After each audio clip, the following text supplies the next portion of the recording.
Hello students, अगर आप हमारे इस चैनल आरबीएस फिजिक्स पर पहली बार आए हैं तो सब्सक्राइब करना ना भूलें, बेल आइकन दबाएं, ऑल करें, जिससे कि हमारे वीडियो के अपलोड होते ही इसके नोटिफिकेशंस आपको मिल जाएं। दृढ़पिंड की घूर्णन गति, जिस प्रकार स्थानांतरित गति में हम लोगों ने ये गति के फार्मूले पढ़े हैं, अंतिम वेग, प्रारंभिक वेग, स्थानांतरीय त्वरण और समय, उसी तरह यहाँ भी है। ये इसका कोणीय वेग है, ये अंतिम कोणीय वेग है, प्रारंभिक कोणीय वेग है, त्वरण है, समय है। यहाँ भी ये विस्थापन है, प्रारंभिक वेग, समय और त्वरण और समय का स्क्वायर है। ठीक वैसा ही जैसा स्थानांतरिय गति के सूत्र है वैसा ही ये भी है। ये कोणीय विस्थापन है, कोणीय प्रारंभिक वेग है, ये कोणीय त्वरण है। और इसी प्रकार v स्क्वायर बराबर u स्क्वायर 2as, तो यहाँ ओमेगा स्क्वायर, प्रारंभिक वेग की जगह omega 0 square plus 2 alpha theta. तो आइए इन सूत्रों को भी हम निकालते हैं, फिर इन पर न्यूमेरिकल करके देखते हैं कैसे इनका हम प्रयोग करते हैं। पहला है omega equal to omega 0 plus alpha t. हमको इसको निकालना है, यह है हमारा फर्स्ट।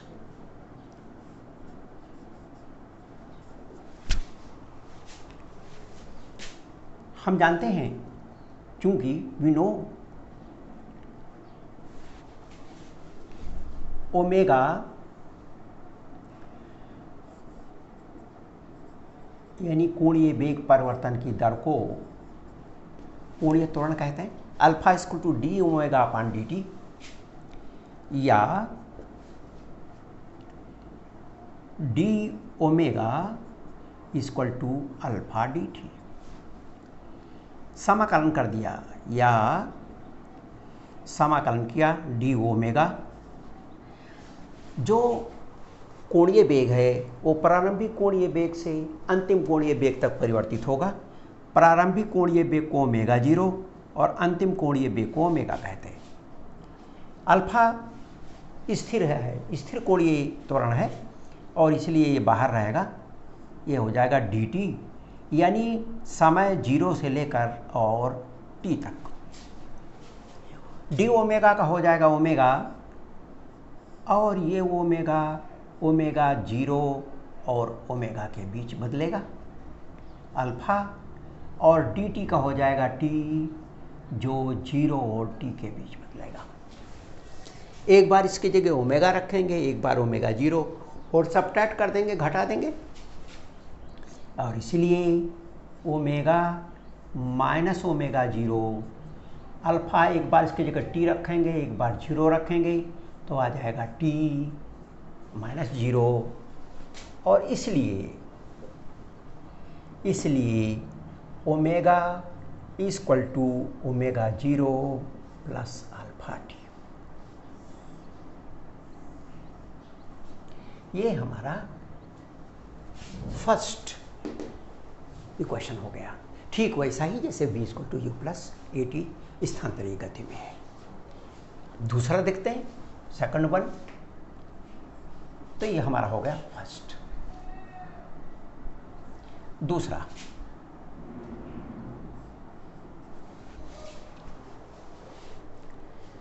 कोणीय वेग कोणीय विस्थापन परिवर्तन की दर को कहते हैं। कोणीय विस्थापन परिवर्तन की दर बराबर कोणीय वेग, ये हम जानते हैं। कोणीय विस्थापन परिवर्तन की दर, समय दर को कोणीय वेग कहते हैं, या डी थीटा बराबर ओमेगा डी टी। समीकरण 1 में ओमेगा का मान दिया है, जो यहाँ हम रख देते हैं। तो ये बराबर हो जाएगा ओमेगा 0 प्लस अल्फा टी, और हम इसके डी टी कर दिया। अब इसका हमने समाकलन कर दिया। डी थीटा, जो थीटा है उसका हमने प्रारंभिक विस्थापन 0 माना। हमने मान लिया कि वो मूल बिंदु से चलता है, प्रारंभिक उसका विस्थापन 0 है। और अंतिम विस्थापन थीटा। यहां पर ओमेगा 0 स्थिर राशि है और इसलिए ओमेगा 0 बाहर रहेगा और डी टी यहाँ आ जाएगा, डी टी 0 से लेकर टी तक।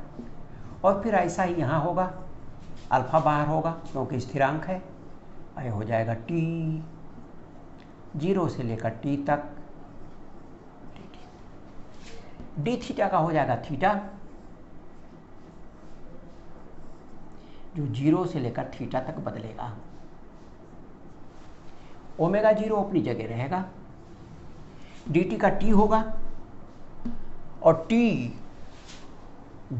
का टी और 0 और टी के बीच टी का मान आएगा टी, क्योंकि जब टी की जगह 0 रखेंगे तो 0 हो जाएगा, केवल टी बचेगा। तो यहाँ पर टी बचेगा, ये हो जाएगा ओमेगा टी। यहाँ पर ये हुआ अल्फा और टी का हुआ टी स्क्वायर बटा 2, 0 से लेकर टी तक।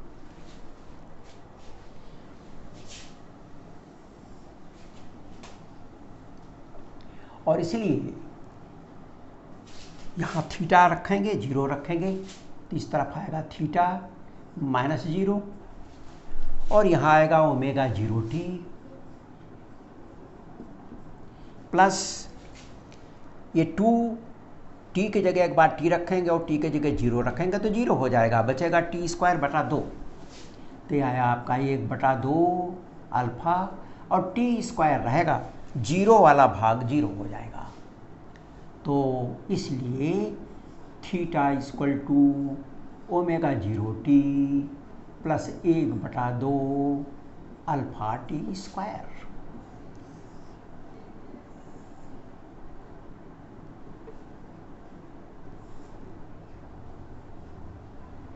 ये हो गया आपका second equation, that is theta = omega 0 t plus 1/2 alpha t square.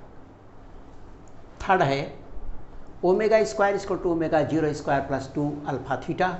इसके लिए भी हम इसी समीकरण का प्रयोग करते हैं, क्योंकि अभी थर्ड हमको निकालना है। थर्ड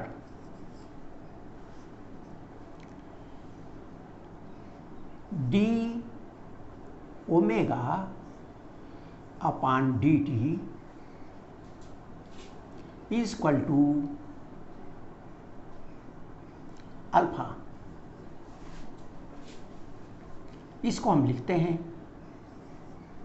या डी ओमेगा, इसको डी थीटा यहाँ नीचे रखा और डी थीटा ऊपर भी रखा, d omega upon d theta upon d t = omega, d theta upon d t = omega, d theta upon d t = omega, right. हमने d theta upon d t की जगह ओमेगा रखा तो यहाँ आया डी ओमेगा ओमेगा, तो omega D omega यहाँ आया और ये डी थीटा इधर चला गया तो हो गया अल्फा डी थीटा। अब इसका समाकलन करते हैं, इसलिए ओमेगा डी ओमेगा, ओमेगा का मान प्रारंभिक वेग से लेकर अंतिम वेग तक बदलेगा, अल्फा स्थिरांक है और डी थीटा ये 0 से लेकर और थीटा तक बदलेगा। हमने मान लिया कि प्रारंभिक कोणीय विस्थापन 0 है और अंतिम थीटा है, तो 0 से लेकर थीटा तक। यह ओमेगा का ओमेगा स्क्वायर बटा 2, इसका आएगा ओमेगा स्क्वायर बटा 2, ओमेगा 0 से ओमेगा अल्फा और यहाँ आएगा थीटा 0 से लेकर थीटा तक।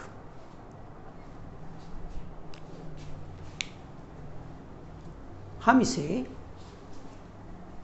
इसका मान एक बार ओमेगा रखेंगे, एक बार ओमेगा 0 रखेंगे, यहाँ पर एक बार थीटा रखेंगे, बार थीटा 0 रखेंगे, तो यहाँ पर हमारा ये जो समीकरण होगा इस तरह का प्राप्त हो जाएगा।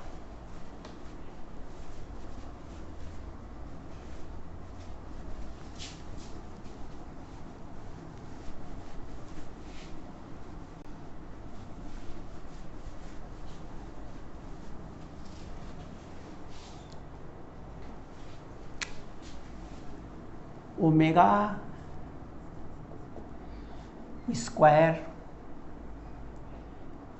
1/2 तो इसमें कॉमन है, इसको बाहर कर सकते हैं। 1/2 को बाहर निकालेंगे तो एक बार रखेंगे हम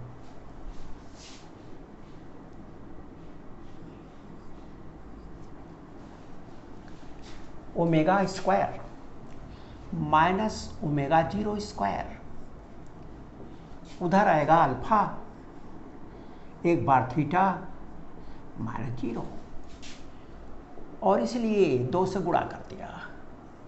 omega square minus omega 0 square equal to 2 alpha, इसको छोड़ दिया तो आया अल्फा थीटा, और इसलिए omega square equal to omega 0 square plus 2 alpha theta. ये इसका तृतीय समीकरण हो गया। अब यहाँ पर जो हम लोगों ने स्थानांतरीय गति में पढ़ा कि किसी भी समय पर nth सेकंड पर कोई भी वस्तु कितना विस्थापित होगा, वैसा ही यहाँ भी हो सकता है। जिस तरह स्थानांतरीय गति में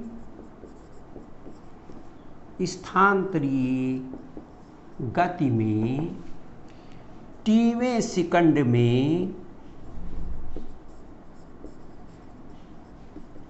विस्थापन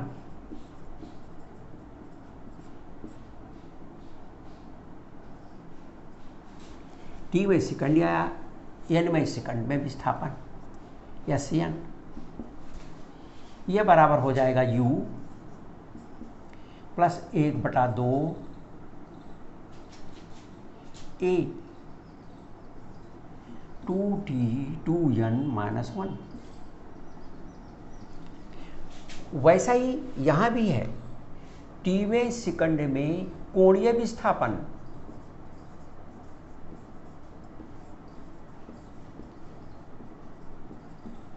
थीटा n, ये बराबर हो जाएगा omega 0 plus 1/2 alpha 2n minus 1। वैसा ही है, केवल उनकी जो राशियाँ हैं उसके इक्विवेलेंट वो हो जाएंगी उसकी जगह बदल करके।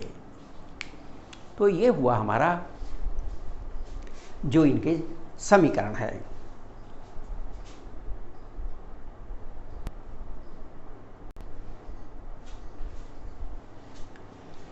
कोई मोटर 3 चक्कर पर सेकंड कर रही है, स्विच ऑन है और मोटर 3 चक्कर 1 सेकंड में लगा रही है। स्विच बंद करने के 10 सेकंड बाद मोटर रुक जाती है। ज्ञात करो पहला, मोटर रुकने से पहले वो कितने चक्कर लगा लेती है, पहला। यदि रुकने के पूर्व वो 5 चक्कर लगाती है तो फिर उसका मंदन कितना होगा। ये 2 बातें हमको निकालनी है। ज्ञात हमको इसमें क्या है, मोटर 3 चक्कर पर सेकंड कर रही है, यानी n इक्वल टू, या ये है 3 चक्कर प्रति सेकंड, इसलिए ओमेगा 0 इसका यानी प्रारंभिक कोणीय वेग हो जाएगा 2 पाई n बराबर 2 पाई इंटू 3 बराबर 6 पाई रेडियन पर सेकंड। प्रारंभिक ये कोणीय वेग है, और वो स्विच बंद करने के 10 सेकंड बाद t बराबर है 10 सेकंड रुक जाती है, यानी ओमेगा अंतिम कोणीय वेग है 0। इसमें हमें अल्फा ज्ञात नहीं है, यानी उसका त्वरण ज्ञात नहीं है। पहले समीकरण का इस्तेमाल करेंगे। Omega equal to omega 0 plus alpha t से इसी का प्रयोग करेंगे।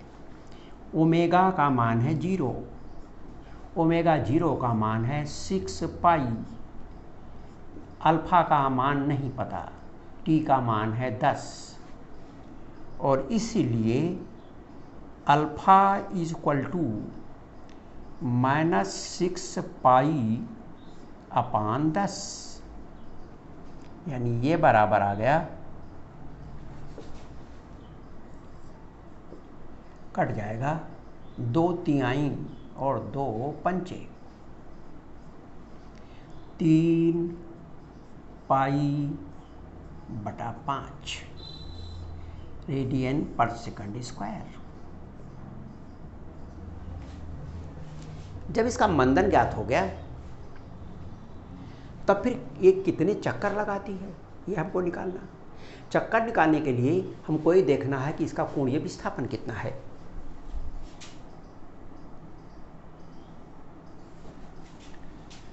Theta equal to omega 0t plus 1/2 alpha t square से इसका इस्तेमाल करेंगे। थीटा इक्वल टू ओमेगा 0 का मान है 6 पाई, टी का मान है 10, 1/2 अल्फा का मान है -3 पाई बटा 5 इंटू टी स्क्वायर 10 इंटू 10।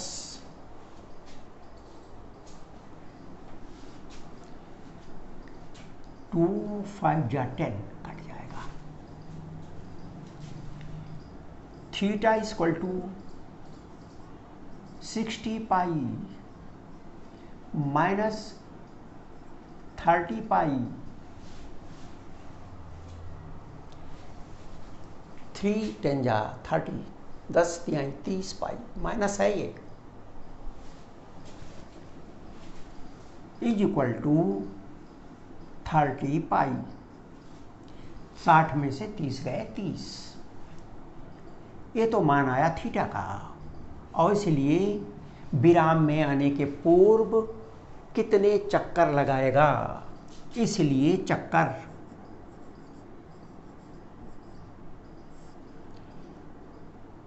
बराबर विस्थापन अपान 2 पाई। ये मान मालूम है 30 पाई और नीचे है 2 पाई, कट गया 15। इसीलिए विराम में आने के पूर्व 15 चक्कर लगाएगी।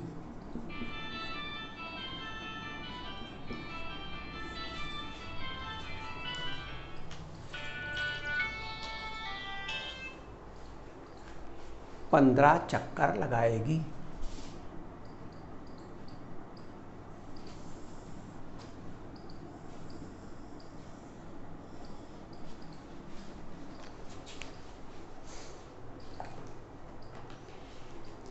ये तो होगा इसका पहला वाला भाग। अब दूसरा है कि यदि रुकने के पूर्व वो 5 चक्कर लगाती है, रुकने के पूर्व वो 5 चक्कर लगाती है, तो मंदन कितना होगा? रुकने के पूर्व 5 चक्कर लगाती है का दूसरा भाग है, यानी n बराबर 5, और इसीलिए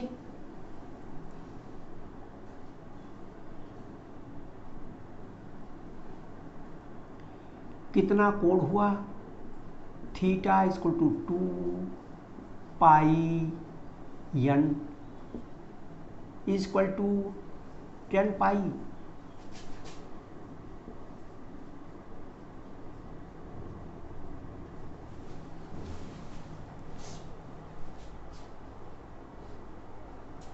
ये कोणीय विस्थापन का मान है 10 पाई, और इसलिए theta equal to omega 0t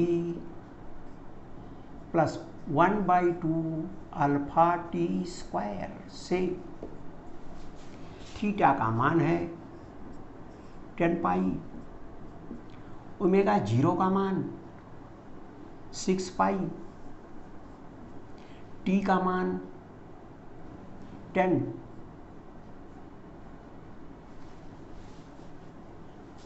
T का मान 10 प्लस 1/2 अल्फा, टी का मान 10।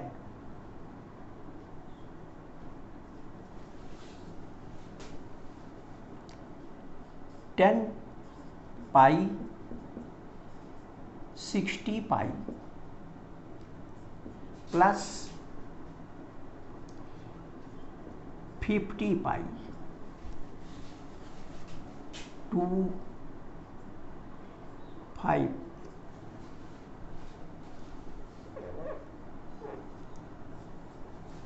50 अल्फा, और इसीलिए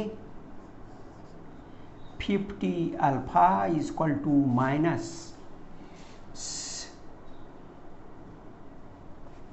60 पाई माइनस 10 पाई बराबर 50 पाई।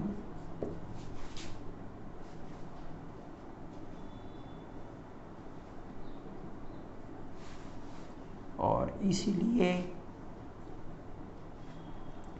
Alpha equal to -50 pi upon 50, यानी -1 यानी पाई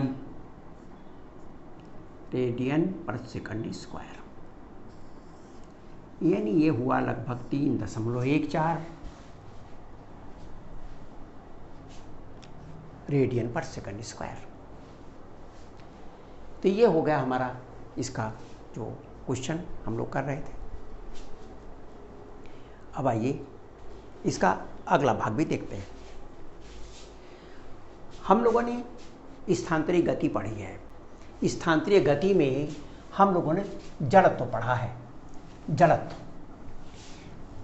जड़त्व कहते हैं जब किसी भी वस्तु की गति की अवस्था अथवा विराम की अवस्था में हम परिवर्तन करते हैं तो कोई भी वस्तु परिवर्तन नहीं चाहती, अर्थात अपनी गति समान गति अथवा विराम की अवस्था में परिवर्तन का विरोध करती है। हम इसे जड़त्व कहते हैं, इसी को हम जड़त्व कहते हैं। जब भी कोई वस्तु है और ये रखी हुई है, यदि ये समान वेग से इस दिशा में जा रही है, किसी स्थिर वेग v से जा रही है, तो ये चलना चाहती है, रुकना नहीं चाहती। यही इसका गुण है। और यदि हम इसको रोकना चाहेंगे तो ये विरोध करेगी, यानी अपनी इस गति की समान गति की अवस्था का विरोध करेगी। और अगर ये रुकी है, हम इसको चलाना चाहेंगे तब भी ये विरोध करेगी, ये चलना नहीं चाहेगी। हम इसे जड़त्व कहते हैं। जड़त्व यानी जड़त्व क्या है? वस्तु अपनी गति की अवस्था अथवा विराम की अवस्था परिवर्तन का विरोध करता है। प्रत्येक वस्तु अपनी स्थानांतरित गति अथवा विराम अवस्था का विरोध करता है। विराम अवस्था परिवर्तन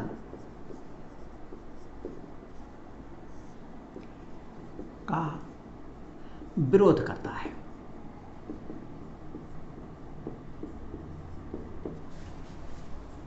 प्रत्येक वस्तु अपनी स्थानांतरित गति अथवा विराम अवस्था परिवर्तन का विरोध करता है। इसे जड़त्व कहते हैं। जो वस्तु हल्की कोई छोटी होगी उसका विरोध कम रहेगा, जो वस्तु भारी होगी उसका विरोध ज़्यादा होगा। किसी भारी पत्थर के टुकड़े को हम अगर स्थिर है तो चलाना मुश्किल है हमारे लिए, यानी वो विरोध ज़्यादा करेगी। अगर लुढ़क रही है तो उसको रोकना कठिन है, क्योंकि भारी है, द्रव्यमान उसका ज़्यादा है। इसका मतलब जड़त्व की माप हम द्रव्यमान से करते हैं। जड़त्व की माप द्रव्यमान से करते हैं।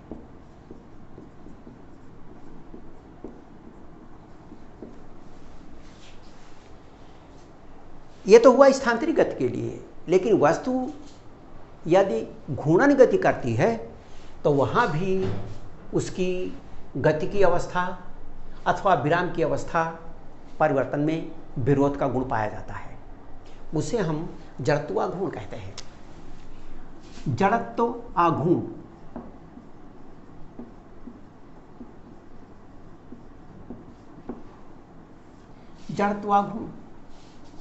मोमेंट ऑफ इनर्शिया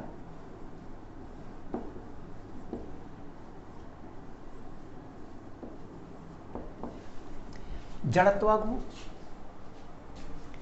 घूर्णन गति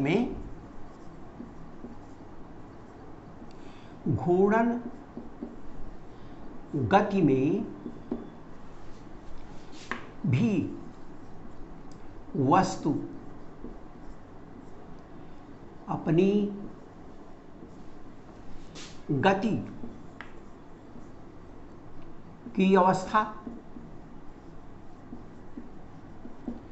या विराम की अवस्था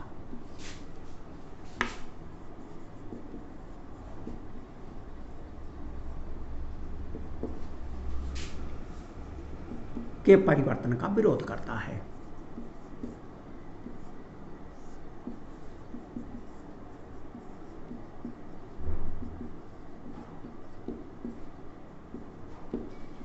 इसे स्थानांतरित गति में तो इसे हम जड़त्व कहते हैं, इनर्शिया कहते हैं, लेकिन घूर्णन गति में इसे जड़त्व आघूर्ण कहते हैं। जड़त्व आघूर्ण कहते हैं। और इसकी माप हम द्रव्यमान से नहीं करते, इसकी माप द्रव्यमान और घूर्णन अक्ष से उस कण की दूरी के वर्ग से के गुणनफल से करते हैं। इसकी माप कण के द्रव्यमान तथा उसके घूर्णन अक्ष से दूरी के वर्ग के गुणनफल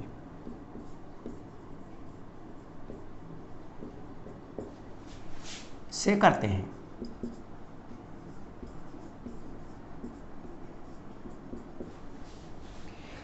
इसका मतलब यदि ये घूर्णन अक्ष है और ये कण है, इसकी यहाँ से यहाँ तक दूरी, इस वस्तु में इसकी यहाँ से यहाँ तक की दूरी ये r है, ये घूर्णन अक्ष है।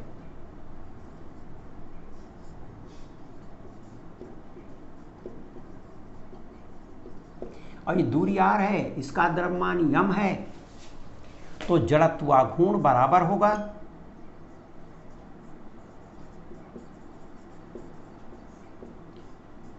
I से दिखाते हैं इसको। जड़त्वाघूर्ण I, जैसे यहाँ पर जड़त्व की माप m होता है, यहाँ जड़त्वाघूर्ण की m है, I है, यह बराबर होगा द्रव्यमान घूर्णन अक्ष से दूरी के वर्ग के गुणनफल। यही है जड़त्वाघूर्ण। यदि कोई वस्तु है वो घूर्णन अक्ष के सापेक्ष घूर्णन गति कर रही है।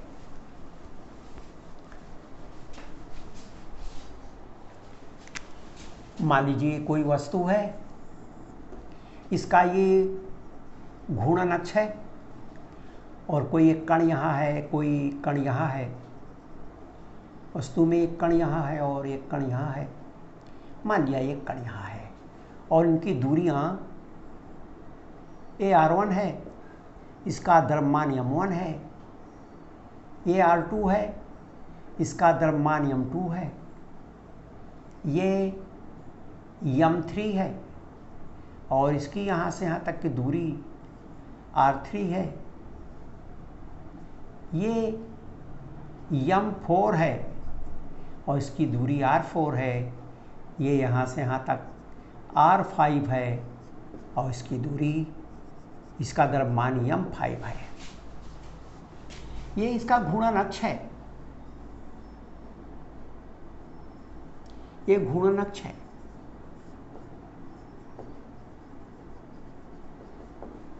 ये घूर्णन अक्ष है O। तो घूर्णन अक्ष O के परितः या सापेक्ष वस्तु का, जो वस्तु है, 5 कणों का जो निकाय है, 5 कणों की जो वस्तु है, परितः वस्तु का जड़त्वाघूर्ण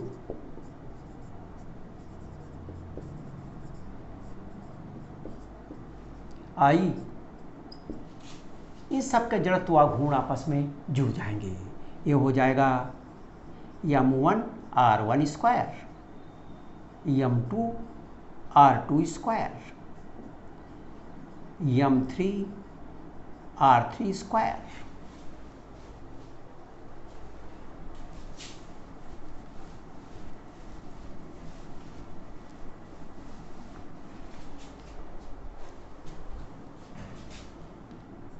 m4 r4 square and m5 r5 square. ये इसका जड़त्वाघूर्ण होगा पूरे निकाय का। ये जड़त्वाघूर्ण है निकाय का, इस निकाय का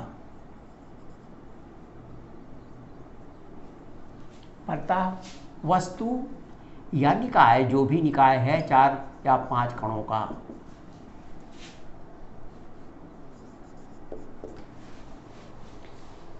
इसको हम ऐसा भी लिख सकते हैं I = सिग्मा m/r स्क्वायर। यानी हर बार द्रव्यमान और दूरी के वर्ग को गुणा करते जाएं और उनको फिर सिग्मा कर दें। सिग्मा मीन्स जोड़ दें। तो ये इसको हम इस रूप में भी लिखते हैं, इस रूप में भी हम इसको लिख देंगे। ये हो गया हमारा कि मोमेंट ऑफ इनर्शिया क्या है। यानी मोमेंट ऑफ इनर्शिया घूर्णन गति में वही काम करता है जो स्थानांतरीय गति में द्रव्यमान वो काम करता है। द्रव्यमान गति परिवर्तन का विरोध करता है। जब स्थानांतरीय गति में हम वेग में परिवर्तन करते हैं, स्थिर वस्तु को चलाते हैं या चलती हुई को रोकते हैं, उसी तरह से घूर्णन गति अगर हो रही है, हम उसको रोकें तो उसका विरोध करेगी। जो विरोध का गुण है उसे हम जड़त्वाघूर्ण कहते हैं। और अगर हम उसको घुमाना चाहेंगे तो भी वो विरोध करेगी, तो उसे हम जड़त्वाघूर्ण कहते हैं। जड़त्वाघूर्ण द्रव्यमान पर ही नहीं, कण की घूर्णन अक्ष से दूरी पर और वस्तु के अंदर जो कण है उस निकाय में उनका वितरण किस प्रकार है, वितरण बदल जाए तो जड़त्वाघूर्ण भी बदल जाएगा।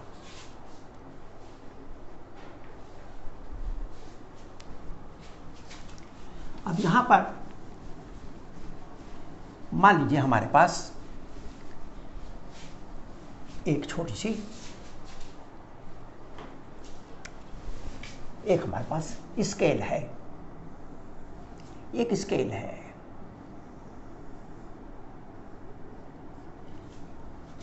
इस स्केल का जो द्रव्यमान है, जानते हैं कि उसका द्रव्यमान ठीक उसके केंद्र पर काम करेगा, द्रव्यमान केंद्र पर। और इसका जो द्रव्यमान है इस स्केल का, ये 2 kg है, बड़ी पटरी है, मोटी पटरी है। ये स्केल का द्रव्यमान है। स्केल का द्रव्यमान, स्केल का द्रव्यमान, स्केल का द्रव्यमान बराबर 2 किलोग्राम। इसके अलावा इस पटरी पर और 2 द्रव्यमान लगाए गए हैं। ये है यहां पर 0, ये 0 है, यहां पर कोई नहीं है।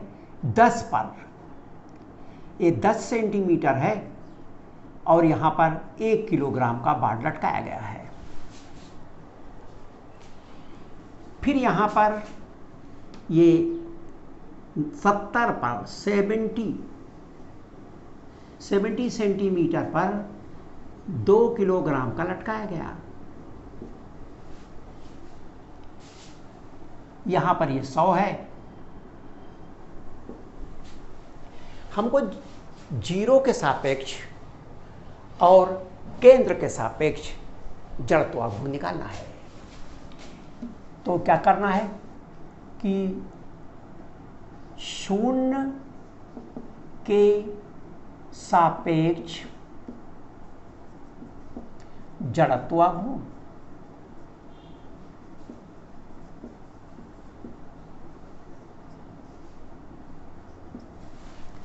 शून्य का सापेक्ष, यानी यहां से दूरी नापी जाएगी।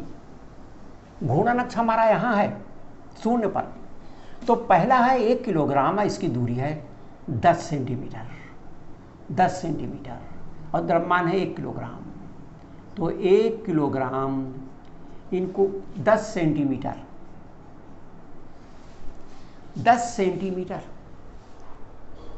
आप चाहें तो इसको किलोग्राम को आप ग्राम बना दें, इसको सेंटीमीटर रहने दें, और चाहे इसको इस रूप में ही रहने दें, किलोग्राम सेंटीमीटर स्क्वायर हो जाएगा। तो ये आपका हो गया किलोग्राम, या इसको आप बना ही दें, ये हो गया आपका 1000 किलोग्राम इंटू 10 सेंटीमीटर, इसका स्क्वायर या मार स्क्वायर, प्लस यहां से 50 सेंटीमीटर, ये 50 है, केंद्र है ये 2 किलोग्राम, ये पटरी का द्रव्यमान है। तो आपका हो गया 2 किलोग्राम गुणे 50 सेंटीमीटर, इसका स्क्वायर, और अंतिम है फिर 2 किलोग्राम इंटू 70 गुणे 70, यानी 70 का स्क्वायर, बस, और कहीं भी नहीं है। और इसलिए जड़त्वाघूर्ण आ गया 1 2 3 और 2 5, 10⁵ यहां आ गया 1 2 3 4, ये हो गया आपका 2 इंटू 50 इंटू 50, और ये हो गया 1 2 3 4 5, 10⁵ इंटू 7 7 49 दूना 98।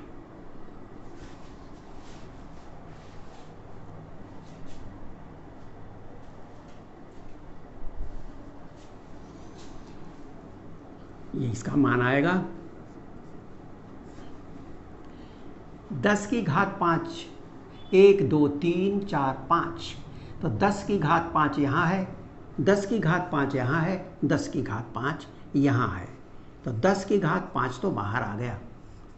यहाँ बचेगा 1, यहाँ बचेगा 5 50 25 दूना 50, 50, और यहाँ आया 98। तो आई बराबर आया 8 1 9 9 5 14 इंटू 10⁵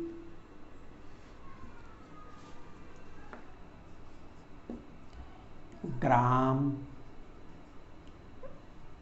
सेंटीमीटर स्क्वायर। यही होगा इसका, इस स्केल का 0 के सापेक्ष, इस अक्ष के सापेक्ष जड़त्वाघूर्ण। अब आइए इसके केंद्र के सापेक्ष जड़त्वाघूर्ण निकालते हैं। केंद्र के सापेक्ष जड़त्वाघूर्ण, केंद्र के सापेक्ष जड़त्वाघूर्ण,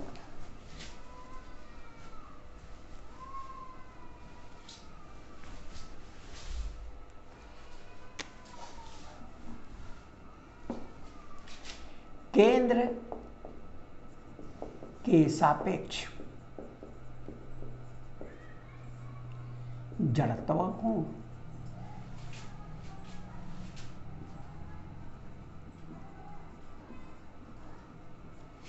आई केंद्र से पहला द्रव्यमान 1 किलोग्राम, ये 10 है, ये 50 है, 50 में से 10 निकल गए तो ये दूरी 40 आई। तो यह आया m² 1 किलोग्राम, दूरी आई 40, यानी 40 सेंटीमीटर का स्क्वायर।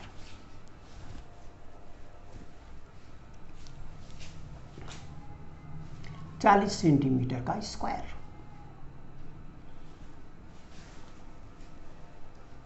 या इसको आप ऐसे कर सकते हैं, इसलिए इसको सेंटीमीटर में निकाला, इसको किलोग्राम में निकालते हैं। ये है आपका 1 किलोग्राम और दूरी है 40 सेंटीमीटर, यानी 0.4 मीटर।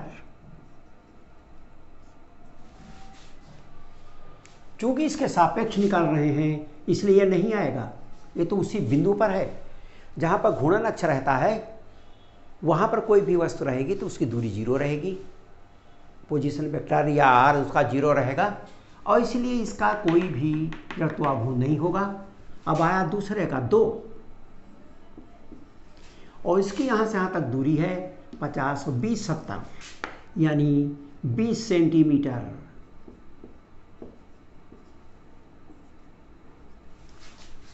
तो ये आपका आएगा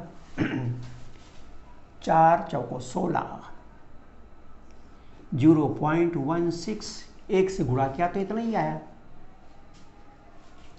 इसी प्रकार 2 दूना 4, दूनी 8, 0.08, 0.2 को 0.2 से गुणा करोगे तो आएगा 0.02, 0.2 0 छोड़ देते हैं, यहाँ भी छोड़ देंगे, 4 चौको 16, तो 2 अंक आएंगे यहाँ, तो 2 अंक ही है, 1 से गुणा किया इतना आया, लेकिन यहाँ पर एक ही अंक आता है इसलिए 0 बढ़ जाएगा।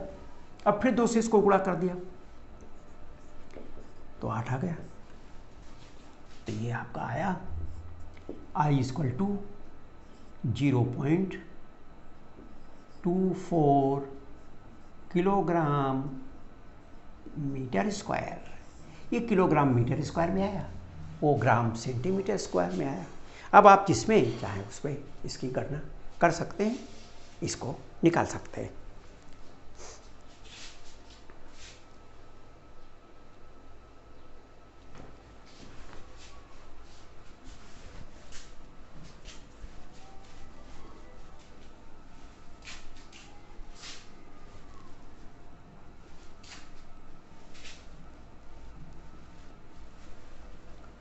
हम लोगों ने ये देखा है कि जो स्थानांतरीय गति है, जिसको हम लोगों ने पढ़ा, इसके पहले के चैप्टर में हम लोगों ने स्थानांतरीय गति ही पढ़ी है, और यहाँ अब हम घूर्णन गति पढ़ रहे हैं। घूर्णन गति में वस्तु किसी भी अक्ष के सापेक्ष गति करती है, लेकिन जो भौतिक राशियाँ दोनों में हैं, वो उनमें क्या कौन कौन सी राशियाँ किसकी जगह पर किस प्रकार की गति में प्रयोग में आती हैं। तो समानता, स्थानांतरी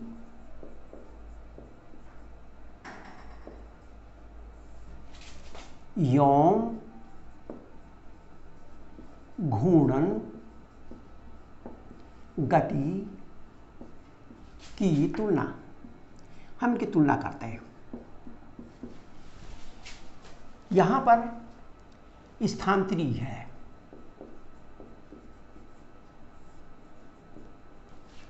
यहां पर घूर्णन है।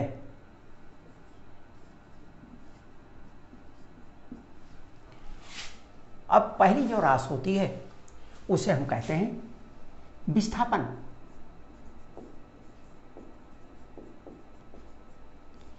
यहां पर विस्थापन के लिए हम यस का प्रयोग करते हैं, यस।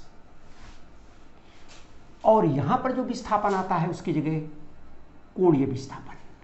यह स्थानांतरीय विस्थापन है, स्थानांतरीय विस्थापन, यस। और यह है कोणीय विस्थापन। यहां पर कोणीय विस्थापन का प्रयोग करते हैं, कोणीय विस्थापन। और कोणीय विस्थापन बराबर होता है थीटा।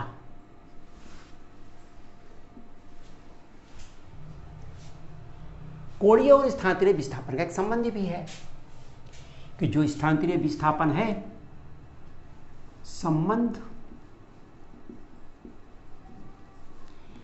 कि जो घूर्णन गति में भी अगर स्थानांतरीय विस्थापन हो रहा है तो स्थानांतरीय विस्थापन बटा त्रिज्या बराबर कोणीय विस्थापन। ये त्रिज्या है।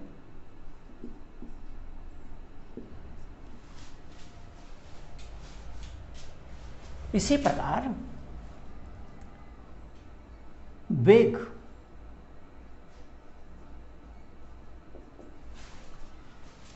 वेग को कहते हैं v, और ये बराबर होता है विस्थापन परिवर्तन की दर को कहते हैं वेग। वेग v ds बाई dt। यहां पर होता है कोणीय वेग, ओमेगा। यह बराबर होता है कोणीय विस्थापन परिवर्तन की दर को कोणीय वेग कहते हैं। और इन दोनों का संबंध भी है, ओमेगा बराबर v अपान r, ये इनका संबंध है। वेग के बाद आता है द्रव्यमान या जड़त्व।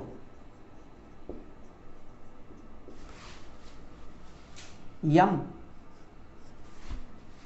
और यहां पर जड़त्व आघूर्ण,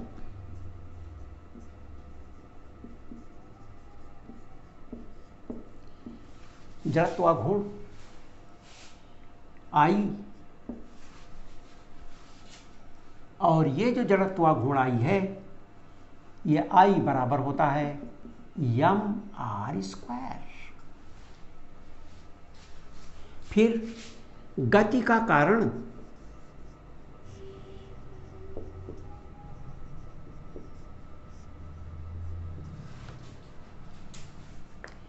बल,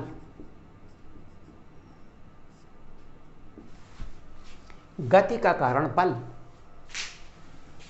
F, और ये बराबर होता है यम इंटू ए, जहां ए बराबर dv बाई dt त्वरण। यहां पर गति का कारण बल आघूर्ण टाउ, और बल आघूर्ण बराबर होता है आई, यहां पर है जड़त्व गुणे त्वरण, यहां का जड़त्व आघूर्ण यानी आई इंटू अल्फा। जहां अल्फा बराबर D omega upon d T, त्वरण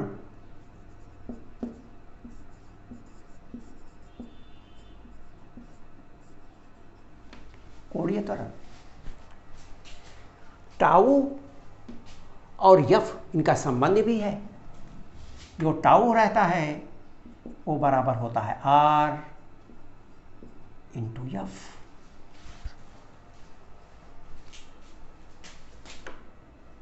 इसके बाद आता है कार्य ऊर्जा।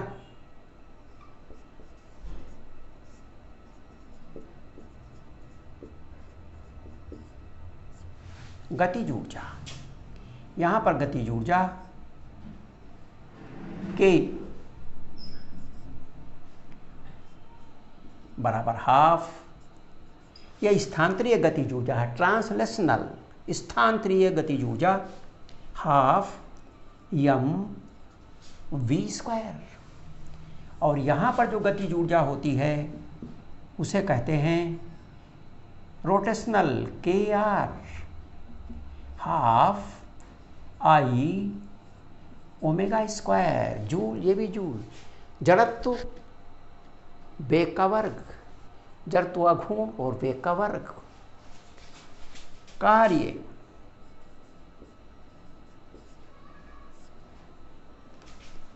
W बराबर बल इंटू विस्थापन,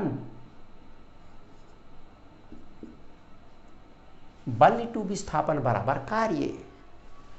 यहां पर जो कार्य है ये बराबर होता है, बल की जगह यहां रहता है बल आघूर्ण यानी टाउ, और यश की जगह रहता है कोणीय विस्थापन, कोणीय विस्थापन।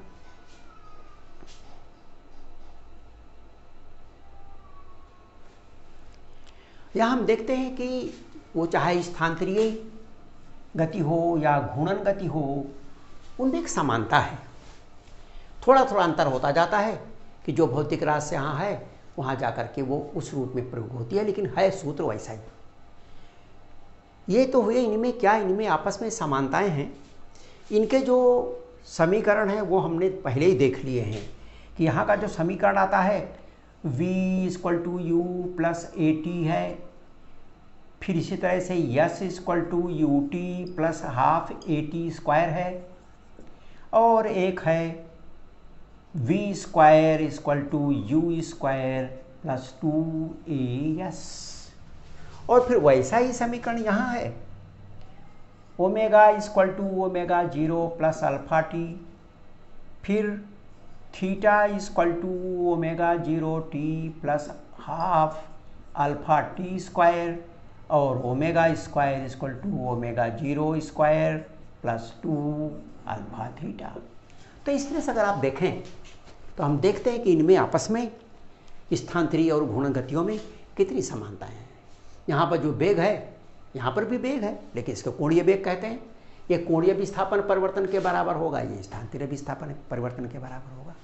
तो इस तरह से ये जो घूर्णन गति है और ये जो स्थानांतरीय गति है, इनमें बहुत सारी इनके राशियों में समानताएं, उनके प्रयोग में समानताएं हैं।